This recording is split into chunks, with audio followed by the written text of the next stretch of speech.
di surga, Engkau mendengar pujian yang keluar dari hati kami, dari mulut kami. Kami siap belajar firman-Mu ya Bapa. Walaupun lelah, banyak aktivitas kami seharian ini ya Tuhan, kami tahu Engkau memberi kami kekuatan ekstra, sehingga kami bisa konsentrasi, belajar firman-Mu, diperlengkapi untuk menjadi anak Tuhan yang siap menjadi berkat untuk orang lain. Tuhan, pakai hamba-Mu yang lemah dan terbatas ini Tuhan, urapi dia. Jadikan dia saluran berkat buat kami dan beri kami pengertian ya Roh Kudus. Engkau menerjemahkan firman-Mu ke dalam pengertian dan pergumulan kami, sehingga kami boleh bukan saja menjadi pendengar tapi melakukan firman Tuhan. Ini doa kami berdoa bersyukur memohon berkat dalam satu nama Tuhan Yesus Kristus, satu-satunya juru selamat kami, Tuhan segala Tuhan, Allah segala Allah yang hidup selama-lamanya. Amin, amin. Matius 24 ayat 4-5, jawab Yesus kepada mereka, waspadalah supaya jangan ada orang yang menyesatkan kamu. Sebab banyak orang akan datang dengan memakai namaku. Perhatikan, banyak orang, bukan satu orang. Dan berkata, akulah Mesias, ngaku-ngaku Mesias, ngaku-ngaku juru selamat. Dan mereka akan menyesatkan banyak orang. Ya, itu peringatan dari Tuhan Yesus. Ayat 11. Banyak nabi palsu akan muncul dan menyesatkan banyak orang. Jadi akhir zaman itu akan banyak orang tersesat oleh Mesias palsu, oleh nabi palsu, oleh guru palsu. Ayat 24. Sebab Mesias palsu dan nabi-nabi palsu akan muncul. Jadi kalau hari ini banyak muncul ajaran sesat, nabi palsu, guru palsu, Mesias palsu, jangan marah saudara, jangan kesal. Ya. Jangan kemudian bingung bertanya, kenapa ya? Yesus sudah bilang kok. Jadi kalau ada muncul ajaran sesat, nabi palsu, guru palsu, Mesias palsu, kita harus bersyukur. Kenapa bersyukur? Alkitab betul. Kalau gak muncul berarti Yesus ngomongnya salah. Ya, kita bersyukur sebab kata-kata Yesus betul. Ya, perhatikan. Dan mereka akan mengadakan tanda-tanda yang dahsyat. Jadi jangan bingung, ternyata yang palsu juga bisa buat tanda-tanda yang dahsyat. Ya, tanda-tanda heran. Dan mujizat-mujizat. Wah, luar biasa, bisa buat mujizat segala. Sehingga sekiranya mungkin, ya, ini usaha iblis luar biasa, mereka menyesatkan orang-orang pilihan juga. Nah, jadi kalau saudara malam ini adalah orang pilihan, berwaspadalah. Sebab orang pilihan pun akan disesatkan. Nah, ini menjadi dasar dari pemikiran kita berapa minggu. Mulai dari minggu lalu sampai minggu ke depan dan beberapa minggu akan datang. Saya akan pilih beberapa ajaran yang menyesatkan, yang muncul, yang mencoba menyelewengkan iman dan kehidupan kita sebagai orang Kristen. Nah, minggu lalu kita sudah belajar tentang Mormonisme. Ya, Mormon yang begitu rajin mengunjungi saudara, biasanya mereka berpakaian putih dan hitam, berdua-dua, satu senior, satu junior, mendatangi dari rumah ke rumah dan kemudian menawarkan untuk belajar Alkitab. Ya. Nah, minggu lalu waktu belajar Mormon ada saudara yang bertanya, apa sama dengan saksi Yehova? Ya. Nah, jawabannya berbeda. Mormonisme dan saksi Yehova adalah dua ajaran yang berbeda. Dan hari ini kita akan belajar sekilas tentang saksi Yehova. Ya, sebab ajaran ini juga mirip, datang dari rumah ke rumah, mengunjungi dari rumah ke rumah, dan mungkin saudara juga pernah dikunjungi. Nah, saksi Yehova bisa kita kategorikan sebagai ajaran sesat. Kenapa? Sebab mereka memakai nama Kristen. Mereka memakai label Kristen, punya gereja. Tapi ajarannya benar-benar menentang Alkitab. Ya, jelas-jelas melawan ajaran kebenaran firman Tuhan. Nah, siapakah saksi Yehova itu? Saksi Yehova adalah salah satu ajaran sesat yang berkembang dari yang banyak tadi dikatakan di Yesus yang ada banyak. Ini cuma salah satu yang berkembang pesat. Sejak kapan? Sejak akhir abad 19. Mereka rajin melakukan kegiatan kunjungan ke rumah-rumah, lalu mengadakan penyiaran radio, penyebaran buku-buku, penyebaran majalah yang bernama Menara Pengawal, Watchtower, dan Sadarlah atau Sedarlah, itu terjemahannya Awake. Watchtower atau Awake ini dua majalah yang cukup terkenal. Penyebarannya mencapai jutaan eksemplar, luar biasa. Dan telah mencapai ke seluruh dunia, termasuk Indonesia. Jadi Indonesia juga ada saksi Yehova, tapi karena mereka memiliki sebuah ajaran yang melawan pemerintah, itu rasanya tidak dapat izin untuk bisa membangun gereja yang eksis di Indonesia. Nanti kita akan lihat itu. Ya. Nah, termasuk Indonesia dengan pekerja aktif yang berkunjung dari rumah ke rumah itu jumlahnya jutaan manusia. Ya, seperti minggu lalu saya bilang ini loh salah satu kelebihan dari ajaran sesat, mereka rajin bukan main. Nah, dibandingkan dengan orang Kristen yang udah tahu ajarannya betul tapi biasanya agak males, ya, lalai dan sedikit berleha-leha. Sedangkan yang gak benar itu justru begitu gencar, ya, luar biasa. Nah, sejarah singkat ya, kita lihat di makalah saudara. Saksi Yehova dimulai oleh siapa? Charles Taze Russell, ini tokohnya. Ya, dia adalah seorang anggota gereja Presbyterian tadinya. Tapi dia dipengaruhi oleh ajaran Adventisme. Nanti lain kali kita belajar Adventisme itu apa. Ya, khususnya tentang akhir zaman. Jadi dia dipengaruhi oleh Adventisme yang dipelopori oleh Ellen G. White. Lain kali kita belajar. Ya. Pada tahun 1879, Taze Russell mulai menerbitkan majalah yang bernama Zion's Watchtower dan Herald of Christ Present. Ya, jadi dia menerbitkan dua majalah ini. Lalu pada tahun 1881 dia membentuk Zion's Watchtower Tract Society. Jadi memakai nama Sion, sedikit-sedikit bau Yahudi, bau Sion gitu ya. Yang menerbitkan majalah dan traktat. Jadi bagi-bagi traktat, bagi majalah. Tahun 1886 dia menerbitkan buku dengan judul The Divine Plan of the Ages dan menafsirkan kedatangan Kristus kedua kali dan perang Harmagedon, yaitu perang terakhir, akan terjadi pada tahun 1914. Jadi dia berani menafsirkan itu akan terjadi tahun 1914. Ternyata ramalannya gagal. Lalu tahun 1916 Russell meninggal dunia dan dia digantikan oleh J.F. Rutherford yang mendapat sebutan hakim, ya, pada tahun 1917. Jadi yang menyebut dirinya salah satu hakim seperti zaman hakim-hakim.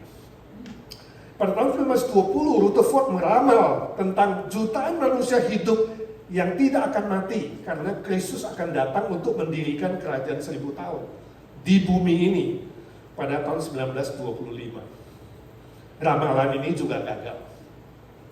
Lalu tahun 1927 mereka mendirikan pabrik dan kantor pusat di Brooklyn, New York. Dan pada tahun 1931 nama Saksi Yehova resmi dipakai. Jadi waktu Taze Russell hidup belum ada nama Saksi Yehova. Baru kemudian tahun 1931 baru resmi dipakai nama Saksi Yehova, mengutip Yesaya 43 ayat 10 sampai 12. Mereka adalah saksi-saksinya Yehova, begitulah. Ya. Kalau kita bandingkan dengan Kisah Rasul 1:8, Yesus bilang apa? Kamu semua adalah saksiku, orang-orang Kristen, sebab kamu telah menerima Roh Kudus. Ya. Jadi saksi Yehova harusnya saksi Kristus, betul kan? Sebab Kristus menggenapkan Yehova. Kristus adalah Yehova yang menjelma menjadi manusia yang bernama Yesus Kristus. Tapi mereka mulai memisahkannya dan seolah-olah saksi Yehova itu adalah yang terpenting. Ya. Kemudian tahun 1942 Rutherford meninggal dan dia diganti oleh Nathan Homer Nor pada tahun 1977. Di bawah Nor banyak misionari yang dilatih dan dikirim ke penjuru dunia. Jadi kirim kemana-mana seluruh dunia.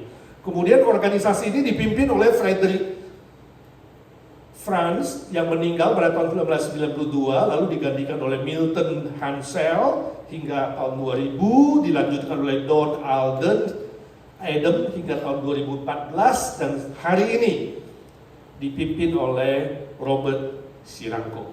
Itu kira-kira sejarah singkatnya Saksi Jehovah. Jadi yang masih memimpin hari ini bernama Robert Siranko. Beberapa ajaran mereka, nah kita lihat ajarannya. Kemudian dari ajaran itulah nanti kita akan simpulkan apakah Saksi Jehovah itu ajaran sesat atau tidak. Pertama adalah soal Alkitab. Alkitab orang Kristen ataupun Alkitab orang Katolik, mereka bilang itu terjemahannya salah. Itu ngawur. Jadi kita perlu terjemahan yang benar. Itu terjemahan siapa? Terjemahan mereka tentunya. Itu disebut dengan kitab suci terjemahan dunia baru, New World Translation of the Holy Scripture. Jadi kalau versinya itu disebut NW. Jadi hati-hati dengan Alkitab NW, itu ada Alkitab Saksi Jehovah. Ya, diterbitkan pada tahun 1950. Padahal di dalamnya terdapat banyak perubahan atau tambahan untuk menyesuaikan dengan ajaran mereka. Misalnya, istilah kayu salib digantikan dengan tiang siksaan. Roh Kudus menjadi kekuatan aktif atau Roh Kudus huruf kecil.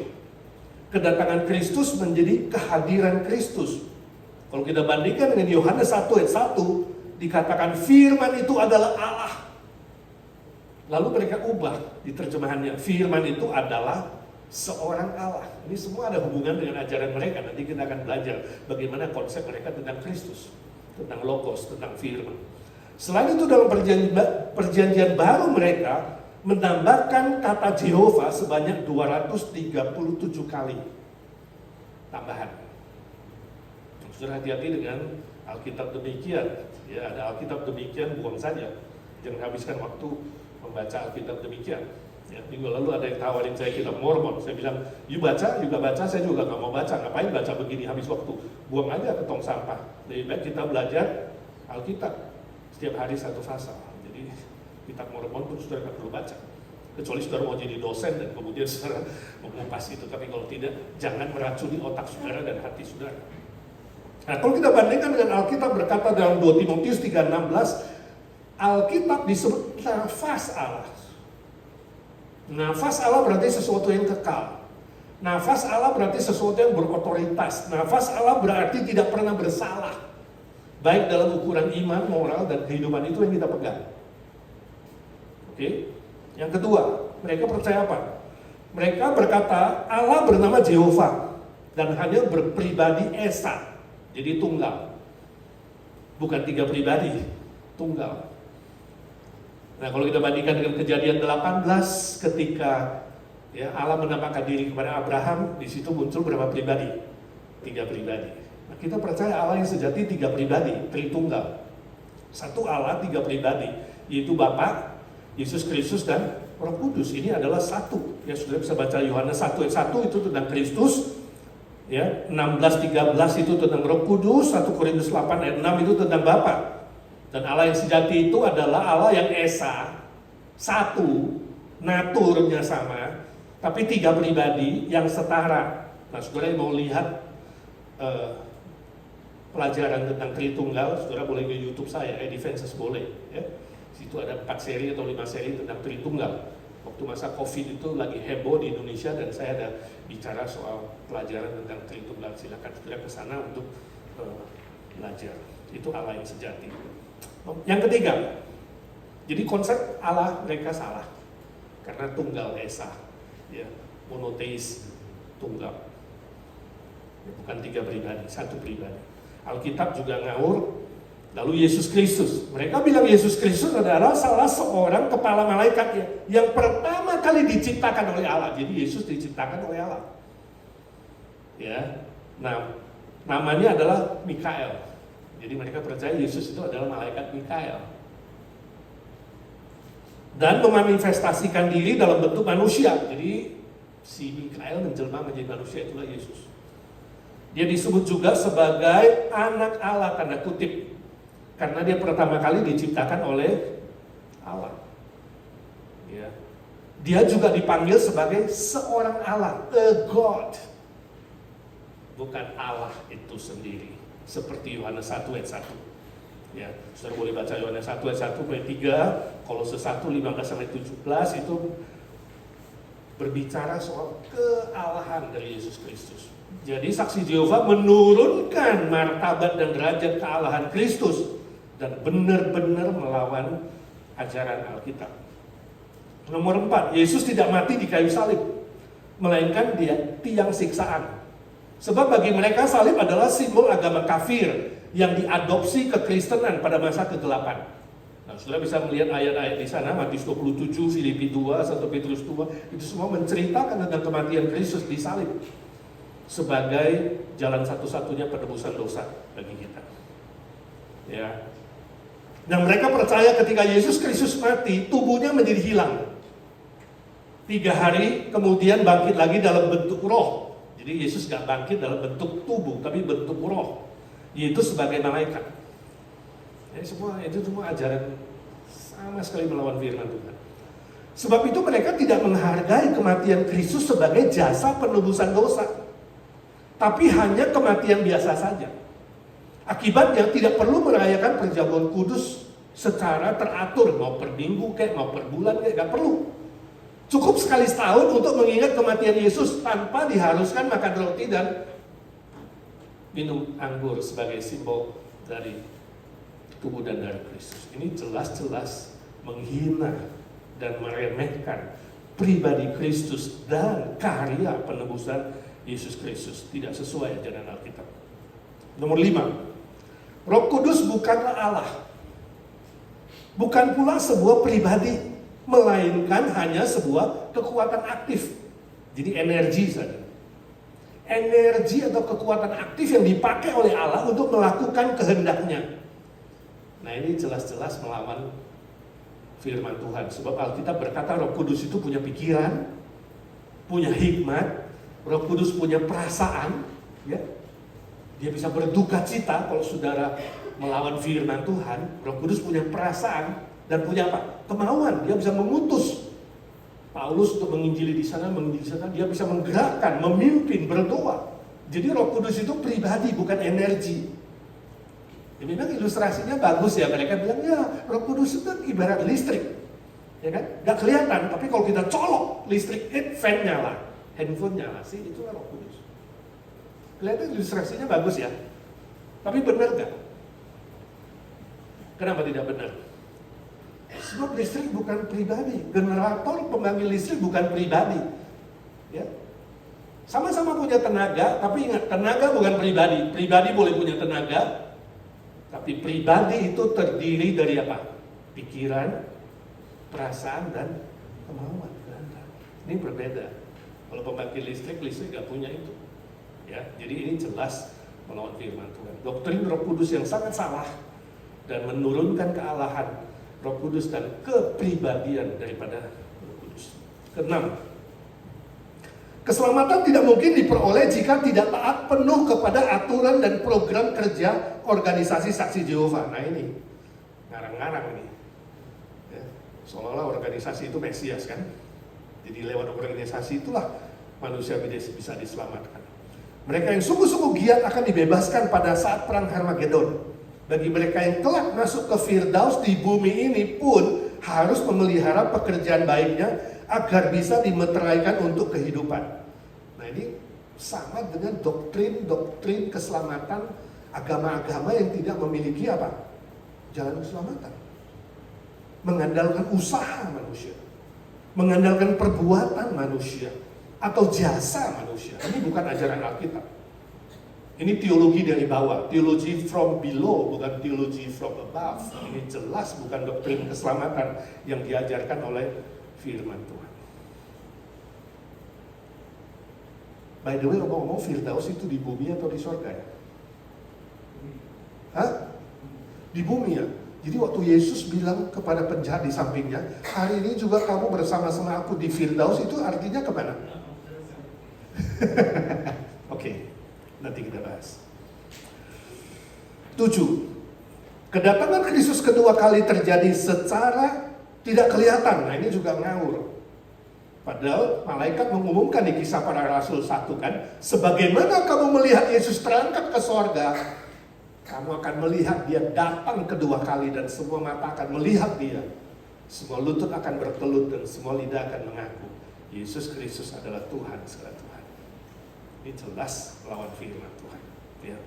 Dan dikatakan datangnya kapan? 1914, jadi gengsi ya, udah salah ramal kemudian diubah. Oh Yesus gak datang secara fisikal tapi secara roh. Dan Kristus memerintah sebagai raja melalui mana? Organisasi menara pengawal atau saksi Yehova. Ini sangat-sangat subjektif ya. Generasi yang menyaksikan kedatangan Kristus pada tahun 1914 ini tidak akan mati hingga perang Harmagedon. Nah, termasuk T.S. Russell kali, tapi dia mati akhirnya. Ya, ini eskatologi atau doktrin kedatangan kedua kali yang bersifat duniawi dan subjektif. Hati-hati. 8. Perang Harmagedon. Perang Harmagedon adalah peperangan dari Allah melawan manusia. Nah ini bukan melawan iblis ya. Saksi Yehova, saksi antikristus dan apa? Semua antek-anteknya bukan. Melawan manusia dan membinasakan seluruh manusia kecuali para saksi Yehova. Jadi pada saat itu semua manusia akan dibunuh kecuali saksi Yehova.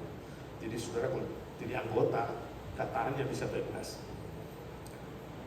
Yang pertama kali akan dibinasakan siapa? Semua gereja, karena mereka adalah alat-alat iblis.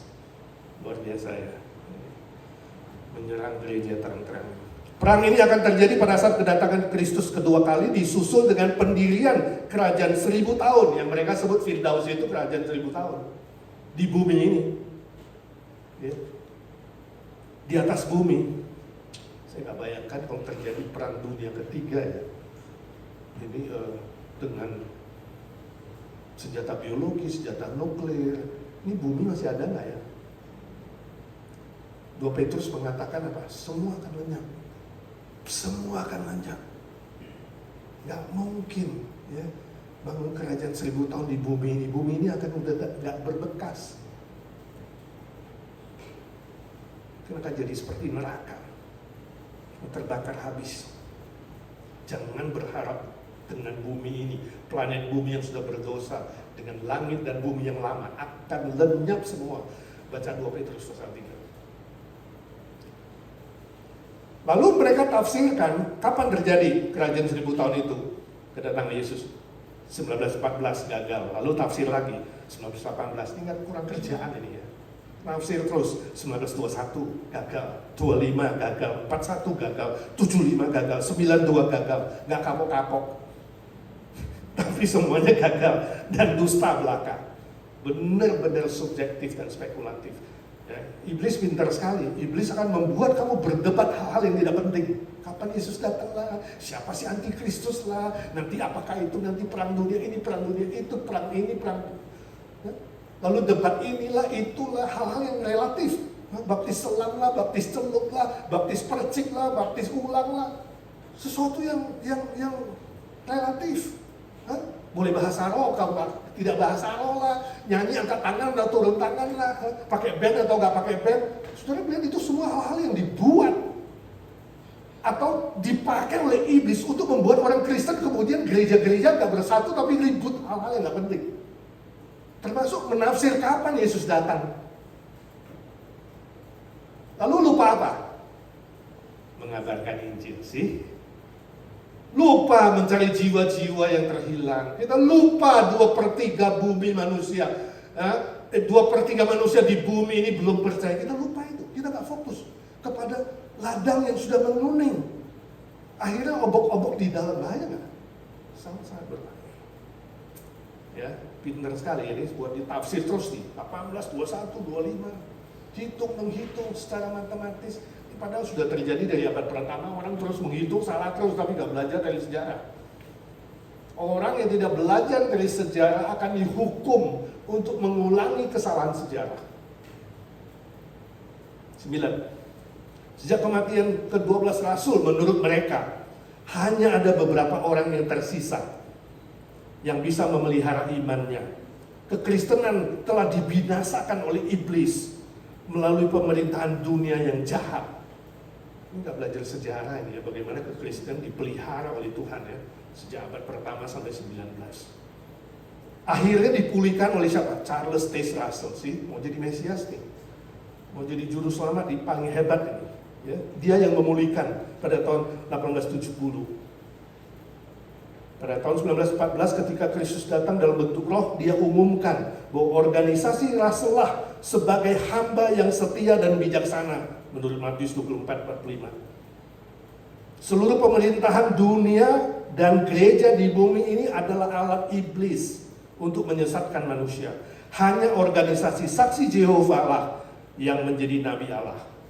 Saluran komunikasi yang dipakai Allah untuk menyelamatkan manusia. Ini tafsiran yang sangat-sangat subjektif dan menyeleweng dan melawan firman Tuhan.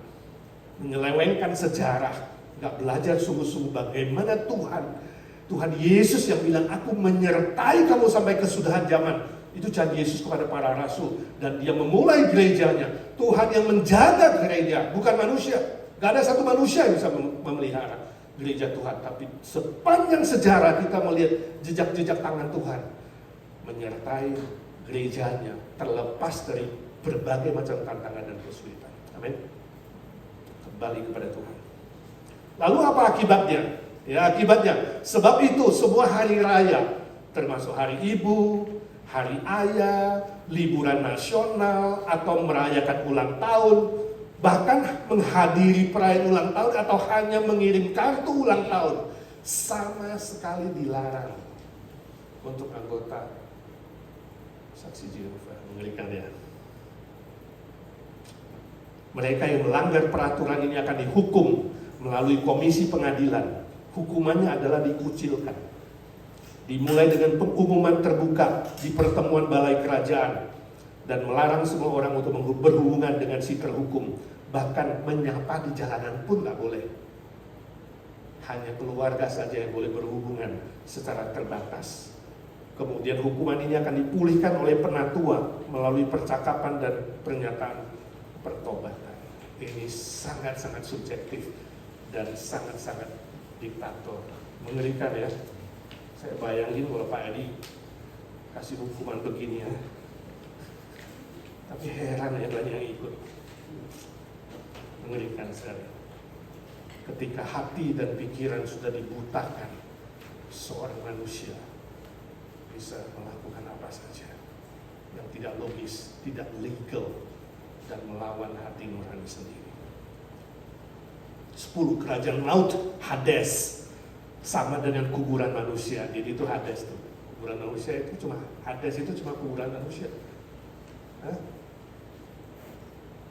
Saudara ngerti gak sih Hades? Kerajaan maut ada di mana? Jadi waktu Yesus, saudara pernah Iman Rasuli kan tiap minggu hafal tuh. Yesus turun ke kerajaan maut. Jadi Yesus turun ke kuburan menurut dia. Dan saudara lihat lagi video, ya, saya pernah bicara soal Hades. Lalu neraka Gehenna adalah tempat mereka yang diubah menjadi hampa atau hilang. Nah ini juga doktrin yang ngawur. Jadi neraka itu adalah sebuah tempat yang non-existent. Ini konsep neraka, doktrin neraka yang ngawur. Ini disebut annihilation. Ya. Jadi gak dihukum, orang yang masuk neraka gak dihukum dibakar dengan api, kertak gigi, ya, apalagi belerang gitu menurut Alkitab yang selama-lamanya itu gak ada. Tuhan gak sekejam itu. Ya. Tuhan itu gak sekejam itu, masa menghukum orang selama-lamanya. Jadi hukuman neraka itu apa? Lenyap. Jadi non-existence. Saudara pilih mana? Mau non-existent atau mau dihukum selama-lamanya? Halo, pilih mana? Jimmy? Gak pilih semua lah, goblok kalau pilih semua, pilih surga, betul gak? Tapi salah itu, ya, bukan non-existence. Kenapa gak non-existent? Coba, logikanya kenapa gak non-existence? Sebab nafas yang dihembuskan Tuhan ke dalam diri manusia bersifat kekal. Tidak kamu kekal di surga atau kekal di neraka. Nafas roh yang di dalam manusia bersifat kekal. Cuma ada 2 pilihan. you kekal di neraka atau kekal di surga. Jangan memanipulasi firman Tuhan. Orang yang mati, rohnya tidak sadar sampai hari kebangkitan tubuh yang terjadi pada kerajaan 1000 tahun di bumi ini, yaitu Firdaus. Jadi Firdaus di bumi. Kita percaya Firdaus di surga. Lalu setelah bumi ini lenyap, Tuhan akan berikan langit dan bumi yang baru. Bukan Firdaus yang lama sudah ada. Ya. Nah, kira-kira orang mati sadar gak rohnya? Saudara, sadar apa nggak sadar? Hah? Ada buktinya nggak? Hah? Iya, Lazarus dengan orang kaya. Mereka berkomunikasi. Si orang kaya masih minta kepada Bapak Abraham, tolong dong kirimin nih si Lazarus balik ke bumi, masih ada 5 saudaraku yang belum percaya sih. Orang mati aja ingat penginjilan, masa orang hidup gak ingat penginjilan? Jelas salah. Baca di Lukas 16. Ya, Lukas 23:43, Yesus bilang hari ini juga kau bersama-sama aku di Firdaus. Kalau dia gak sadar, dia ketemu Yesus gak di Firdaus? Gak ketemu loh. Lu gak sadar kok, sadar lah. Ya, oke. Nah, 1 Petrus 3:19 itu menyebutkan Hades itu adalah penjara roh. Jadi manusia yang sudah mati, rohnya disimpan di 2 tempat. Orang percaya di Firdaus. Orang pertama masuk Firdaus yaitu penjahat di samping Yesus. Ya. Lalu Yesus turun ke dalam kerajaan Hades, membawa roh-roh yang perjanjian lama yang percaya masuk ke Firdaus. Jadi setelah Yesus menggenapkan keselamatan, saya pernah jelaskan ini, tempat roh manusia ada 2. Hades, kerajaan maut, penjara roh bagi orang yang tidak percaya, atau Firdaus, yaitu tempat penantian roh sampai Yesus datang kedua kali, ya, dan kemudian semuanya mendapat tubuh yang baru, tubuh kebangkitan. Oke, itu mengenai Hades. 11. Mereka yang masuk ke sorga berjumlah 144.000. Ini dikutip dari Wahyu lalu diterjemahkan 144.000, dimulai dari 12 rasul. Jumlah ini penuh pada tahun 1935 menurut ajaran Saksi Jehova, sudah penuh. Sisa 9.000 orang penatua di bumi, penatua Saksi Jehova yang nanti bakal dapat ke tempat di sana. Nah, sisanya bagaimana? Sisanya di bumi, di Firdaus. Ya, Saksi Jehova di Firdaus, di muka bumi ini. Jadi gak ke surga. Inilah yang menjadi harapan dan target para anggota yang giat bekerja mengunjungi rumah ke rumah supaya nanti dapat tempat di Firdaus. Nah, ini juga ajaran manipulatif yang melawan Alkitab. Penghuni sorga yang kekal dan tak terbatas menurut kitab Wahyu, nanti sudah baca, ya, Wahyu 7, 15, ya, dan pasal 19 di situ, ya. Di situ bilang tidak terhitung banyaknya. Tak terbatas kok, ya. 12. Para anggota Saksi Jehova tidak diperbolehkan transfusi darah. Ini peraturan dari mereka. Karena menerima darah sama dengan dosa yang lebih serius dari perzinahan dan pencurian. Bahkan seorang anak yang di bawah umur pun dilarang transfusi darah walaupun ia harus mati. Biarin mati. Berdasarkan Kejadian 9 dan 4, mereka percaya menerima darah sama dengan makan darah yang memiliki hidup. Jadi darah memiliki hidup. Jadi kalau transfusi darah itu sama dengan makan darah, sama dengan makan hidup. Ajaran ini sebenarnya dimulai pada tahun 1944. Para anggota telah didustai oleh penatua yang salah menafsirkan Alkitab. Lalu di tahun 1952 mereka melarang vaksinasi. Ya, bahaya sekali untuk anak-anak. Dan tahun 1967 melarang transplantasi organ tubuh. Tapi akhirnya kedua aturan itu dibatalkan pada tahun 1980. Jadi waktu vaksin COVID saya yakin mereka juga divaksin mungkin, ya. Saudara, dari semua ajaran yang kita pelajari minimal 12 poin ini, kita dapat simpulkan bahwa ajaran Saksi Jehova itu sungguh-sungguh melawan kebenaran Alkitab. Satu-satunya standar iman, moral, dan kehidupan yang sudah dipelihara Tuhan sejak sebelum Yesus datang, itu perjanjian lama. Kemudian sejak perjanjian baru, hampir 20 abad baru muncul ajaran mereka. Ya, ini sangat-sangat keterlaluan sih. Tapi Yesus sudah bilang, akan muncul Mesias palsu, akan muncul nabi palsu, akan muncul guru palsu. Ya, sebagian saudara mungkin kesal mendengarnya, tapi bersyukurlah sebab Alkitab betul.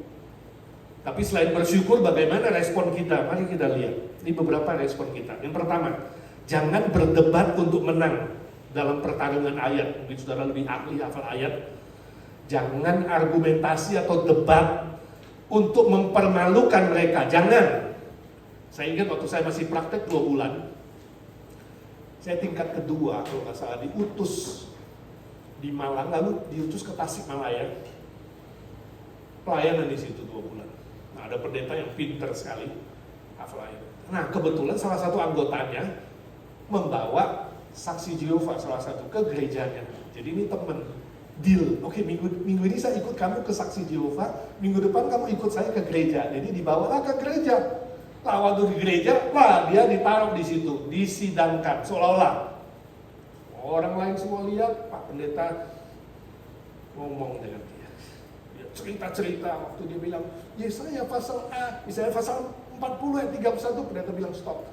Saya mau ayat sebelumnya dan sesudahnya. Dia bingung, nggak bisa hafal. Karena memang hafalnya paket sih, kan? Menurut bahasa aslinya, bahasa Yunaninya, ya, bahasa Ibraninya, Pendeta bilang stop. Dia masuk ke kamarnya, dia keluarin kitab Ibrani dan Yunani, suruh dia buka. Bingung itu orang. Jadi ceritanya singkat cerita, semua argumentasi dia dipatahkan. Ini jelas sangat malu. Setelah dia tidak bisa menjawab semua, pendeta mulai nginjili dia. Ceritakan tentang semua manusia berdosa, ceritakan satu-satunya jalan ke surga dan melalui Yesus. Ceritakan semua usaha manusia sia-sia, menantang dia percaya Tuhan Yesus.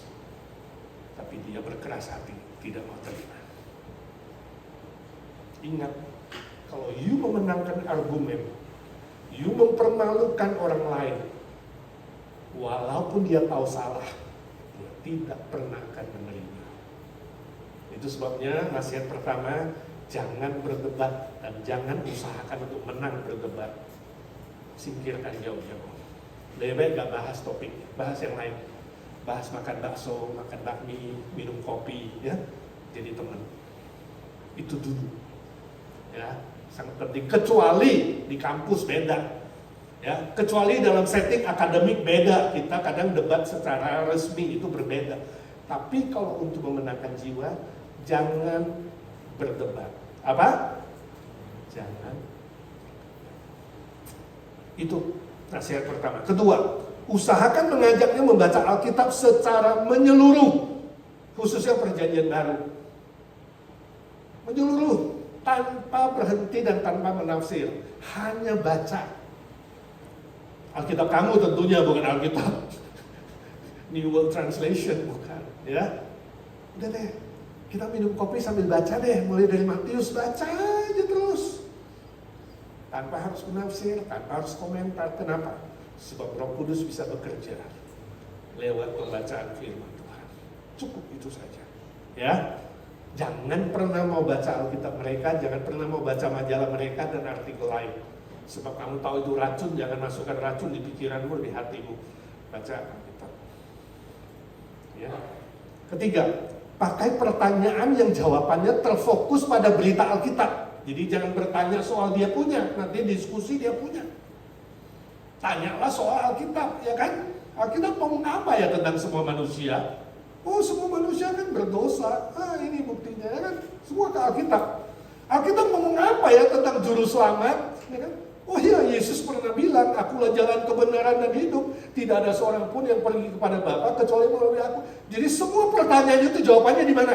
Di Alkitab, bukan di ajaran dia, bukan di kitab dia, bukan di majalah dia, bukan. Ya, jadi waktu saudara bertanya harus pinter. Jangan tanya yang dia punya. Ya, seolah-olah kamu bilang, seolah-olah aku nggak mau tahu yang you punya. Aku mau tahu ini loh Yesusku dan firman Tuhan ini. Fokus. 4. Jangan memberi informasi yang banyak sekaligus. Dia bingung, satu-satu aja. Ketemu pertama, minum di Starbucks, Kamu harus yakinkan bahwa dia tahu dia berdosa. Dia gak bisa selamatkan diri dia. Mau serajin apapun dia kunjungan ke rumah, mau mengikuti nasihat penatua siapapun, itu gak menyelesaikan dosa. Itu sudah cukup. Minggu depan ketemu lagi makan bakmi, yakinkan dia semua usaha akan gagal. Yesus satu-satunya jalan. Jadi sedikit demi sedikit saudara memasukkan kebenaran, ya, untuk menjernihkan racun yang sudah ada di hati dan di otak dia.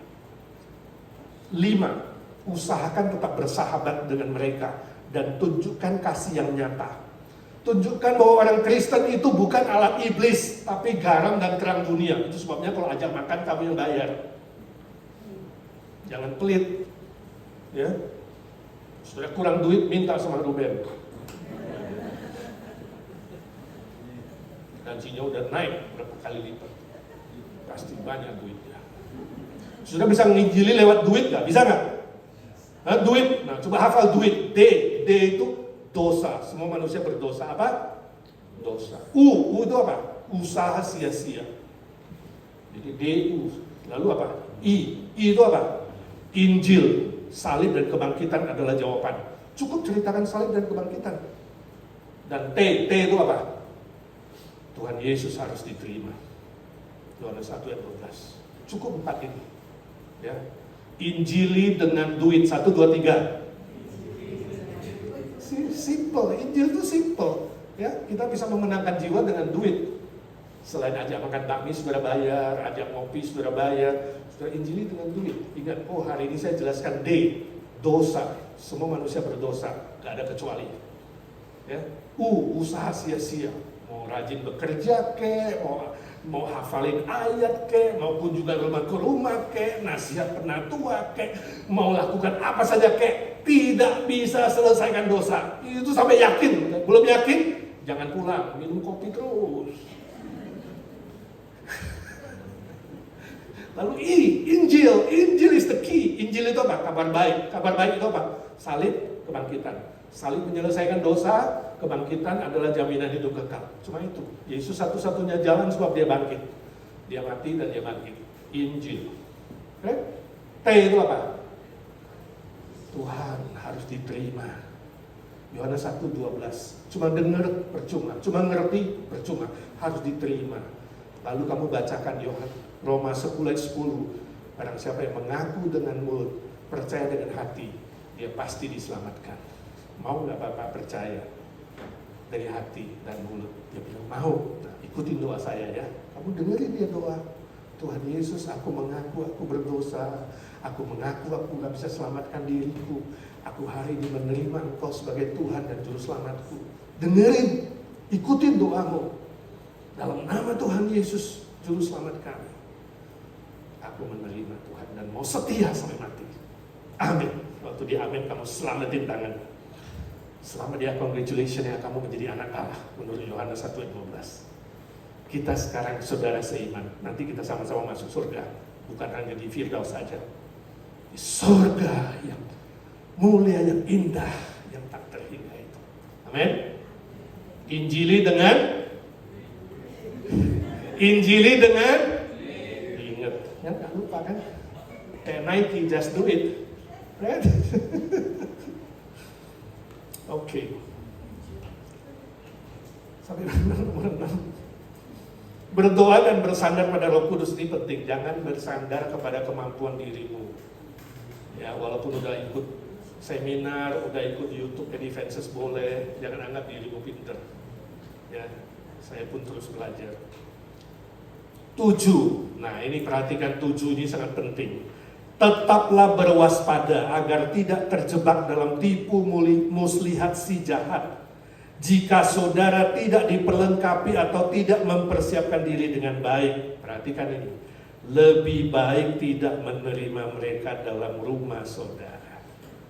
Nah ini kalau saudara gak ready 1-6, yang 7 aja.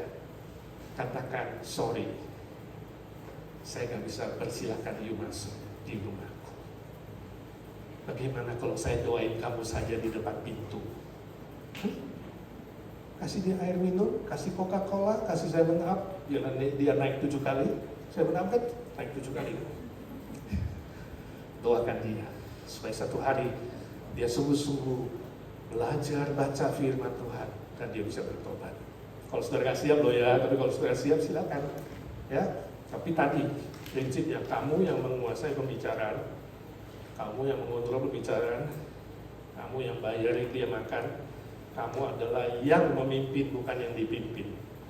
Cukup jelas? Mari baca ayatnya sama-sama. Ini peringatan keras dari Rasul Yohanes. Kalau saudara tidak siap, 1, 2, 3. Setiap orang yang tidak tinggal di dalam ajaran Kristus, tetapi yang melangkah keluar dari situ, tidak memiliki Allah.